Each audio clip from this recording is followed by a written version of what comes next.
Баршаңызға сәлем қыздар, біз сіздермен бүгін ішек қарыннан осындай бұқтырма жасайтын боламыз. Дәмі өте керемет болып шығатын болады. Ең алдымен біз ішек қарындарымызды жақсылап қайнатып аламыз. Өздеріңіз білесіздер, қай ішектерді пайдаланғыларыңыз келсе, соны пайдалануға болады. Мысалға, менде бұл жерде екеуі аралас, жылқыныкі де бар, сиырдікі де бар, барлығын араластырып жасап жатырмын. Осылай жақсылап қайнатып алған соң барлығын турап шығамыз. Енді картошка, сәбіз, пияз және болгарскийді барлығын соломка етіп турасаңыздар да, не болмаса кубик етіп турасаңыздар да болады. Сіздерге қалай ыңғайлы солай турай беріңіздер. Оның ешқандай бір қатып қалған қағидасы жоқ. Бұлай турау керек деген сияқты.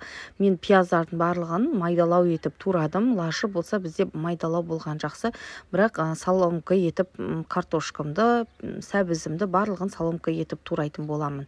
Мінекей пиязымды турап алдым. Енді болгарскийімізді де дәл осылай соломка етіп тураймыз. Барлығын жақсылап. Енді сәбізімізді де соломка етіп турап аламыз. Енді бізге капуста қажет болады. Біз осындай кішірек, осындай бір капустаның тең жартысын турадық. Осыны барлығын бұларды да соломка етіп, ұзынша етіп турап шығамыз. Төрт бұрышты етіп турасаңыздар да болады, өздеріңіздің қалауларыңызша турай беріңіздер.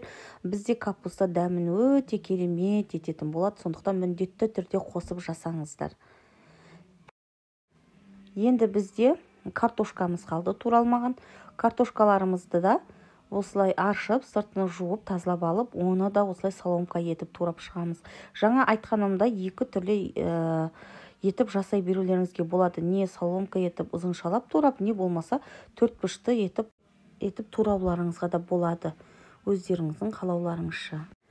Мінекей, енді біз тамағымызды бастаймыз. Майымызды құйып қойдық қазанымызға. Енді жаңа турап қойған ішек қарындарымызды салатын боламыз.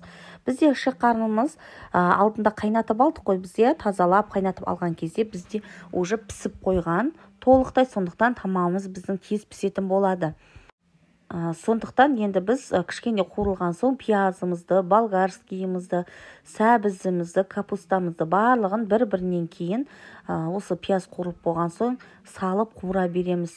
Ешқандай күтудің қажеті жоқ арнайы, сондықтан осылай барлығын біртіндеп салып, бірінен соң бірін қуыра беріңіздер. Мінекей, бізде капустамызды қазір көп болып көрінгенмен, ол қазір қуырылған соң азайып, кішірейіп қалады, сондықтан одан қорықпаңыздар. Бізде дәм беру үшін оны міндетті түрде қосатын боламыз. Енді ары қарай бізге осы кезде тұзымызды және де приправаларымызды салып жіберуге болады. Тұз, бізде приправа және чеснок, укроп, паприка сияқты приправаларды қоса берсеңіздер болады. Лавр жапырағында міндетті түрде қосуды ұмытып кетпеңіздер, бізге ерекше дәм мен иіс беру үшін. Енді мінекей барлығын жақсылап қуырдық. Енді картошкамызды да осы кезде салып берсек болады. Біз томатын салып жіберейік міндетті түрде. Томатын салып, жақсылап қуырылған соң картошкамызды салып қуыра береміз. Мінекей картошкамызды салып, жақсылап қуырып алдық. Бізге енді кішкене ғана су құю керек. Суды көп құюдың қажеттігі жоқ.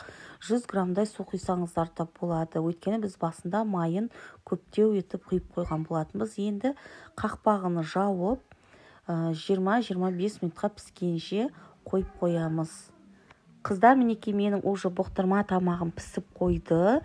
Өте керемет, иісі деген керемет және тез піседі бізде.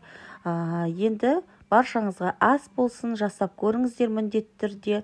Және бұл тамақ нағыз витаминнің көп тамақ болып есептелетін болады. Мінекей, баршаңызға ас болсын.